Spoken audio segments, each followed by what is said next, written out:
Hello mga ka-ads and cake! Samahan niyo ko ngayon na gumawa ng Call of Duty fondant cake. So ayan, bali ang cake base natin dito ay chocolate mousse cake.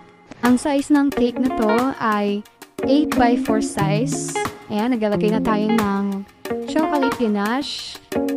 Spread lang natin siya hanggang sa makoat yung buong cake. Yan, bago balutan ng ating fondant. Alam niyo ba guys, before, nung nag-start pa lang ako sa pagbe-bake, hirap na hirap talaga ako dati magganap.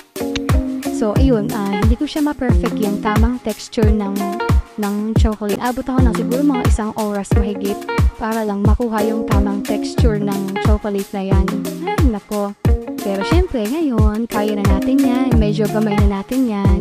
Tax. Syempre, sa ilang beses na rin na ginagawa ko siya ng paulit-ulit, nakakasanayan ko na rin siya. Kaya, ayan, nagagamay na natin siya paunti-unti.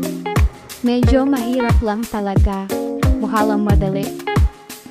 So, ayan, medyo patapos na ako ditong mag-coat ng ating ganache. Kung napapansin nyo ay ipapakinis ko na siya para syempre maging sharp edge naman siya and smooth ang ating ganache. So, dapat talaga makinis.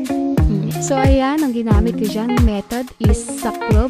Kumbaga, kung tawagin nila ay saklob method. Actually, ito yung madalas kong gamitin na method kasi sa paneling method medyo nahihirapan pa ako. Ginagamit ko lang yung paneling method kapag yung cake ko ay matataas na talaga at hindi kaya ng saklob method. Design nito is camouflage. So, ayan, ginamitan ko na siya ng airbrush.